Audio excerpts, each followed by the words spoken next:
Jadi antum setelah membaca Al-Fatihah, seharusnya antum mencari surat-surat yang dibacakan sesuai dengan kebutuhan antum.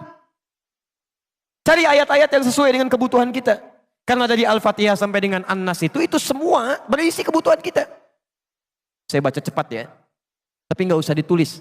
Saya ulangi, tidak usah ditulis. Ya, saya bacakan saja. Misal, sebelum lahir, tadi kan ikhtiarnya Quran surah kedua Quran surah ketiga ayat 38 sampai 39. Keadaannya Quran surah 19 ayat kedua sampai dengan ayat ke-11-nya. Begitu dia mulai mengandung, bagaimana kandungannya supaya baik, Quran surah ke-7 ayat ke-189. Begitu dilahirkan, bagaimana supaya ASI-nya mengalir lancar, anaknya tumbuh menjadi anak yang saleh, Quran surah kedua ayat 233.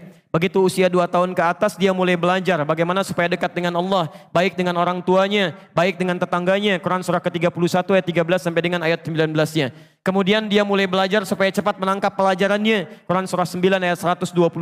Supaya meningkat prestasinya, Quran surah 58 ayat yang ke-11. Kemudian dia mulai meningkat lagi pendidikannya, mulai mendapatkan teman-teman bergaul. Bagaimana supaya tidak bisa merubah keadaannya, supaya lebih dekat dengan Allah, tidak terjebak dalam pergaulan bebas. Quran surah ke-49 ayat ke-13-nya. Ada yang serius datang mau melamar, bagaimana menyikapinya? Quran surah ke-4 ayat yang ke-4. Terjadi pernikahan, Quran surah 30 ayat ke-21. Setelah menikah, bagaimana membagi tugasnya? Supaya tidak gelisah dalam pembagian tugas, tidak saling menyingkirkan satu dengan yang lainnya. Quran surah ke-4 ayat 34. Setelah dia menikah, suami mulai mencari nafkah. Bagaimana cara bekerjanya? Yang standar ada di Quran surah kedua ayat 168. Kalau mendapatkan ingin yang lebih mudah lagi, Quran surah kedua ayat 172. Kalau belum berangkat, rizkinya sudah menunggu dia, Quran surah 7 ayat ke-96-nya. Kemudian dalam bekerja ini tidak mudah. Istri harus merawat anaknya, merawat rumah tangga. Kadang-kadang anaknya sulit diatur, mengatakan pada perintah ibunya, mengatasinya Quran surah ke-17 ayat ke-23. Itu dua-duanya sama-sama capek. Jangan dikira yang pergi ke kantor saja. Ibu pun merawat anak juga kadang-kadang ada rasa lelah. Bagaimana mengatasinya? Kalau lelah-lelah sedikit, itu ada di Quran surah ke-26 ayat ke-80.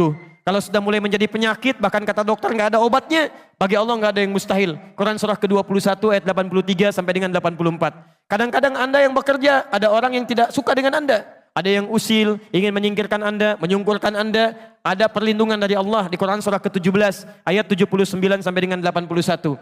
Kalau ada yang membuat diri Anda tersesat sampai mengatakan, ya Allah kenapa dia begini, ya Allah apa enggak ada solusinya? Selalu ada. Amalkan di Quran surah ke-21 ayat 87 sampai dengan ayat ke-88-nya. Sampai Anda beraktivitas lagi, mendapatkan kesenangan hidup, harta mulai melimpah, Masya Allah, rumah semakin luas, syukuri itu semua dengan mengamalkan tuntunan di Quran surah ke-14 ayat yang ke-7-nya.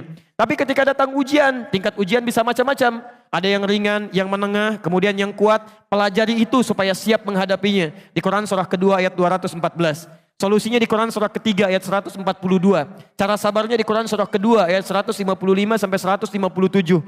Sampai Anda terus berkembang, usia 40 tahun, orang tua masih ada, ingin berbakti pada orang tua, ada di Quran surah ke-46 ayat yang ke-15-nya. Sampai kemudian Anda semakin sepuh mengatakan, ya Allah, apakah saya akan hidup untuk selamanya? Tidak. Satu saat kamu akan meninggal. Bagaimana cara meninggalnya ya Allah? Kamu akan kedatangan maut di Quran surah ketiga ayat 185. Maut itu datang lewat malaikat yang diutus. Quran surah 32 ayat yang ke-11. Bagaimana cara diambilnya ya Allah? Kalau kamu ingin tenang diambilnya, kerjakan amal soleh, maka kamu akan dipanggil dengan kalimat yang menenangkan. Ya ayyatuhan nafsul mutmainnah. Quran surah 89 ayat 27 sampai dengan ayat 30.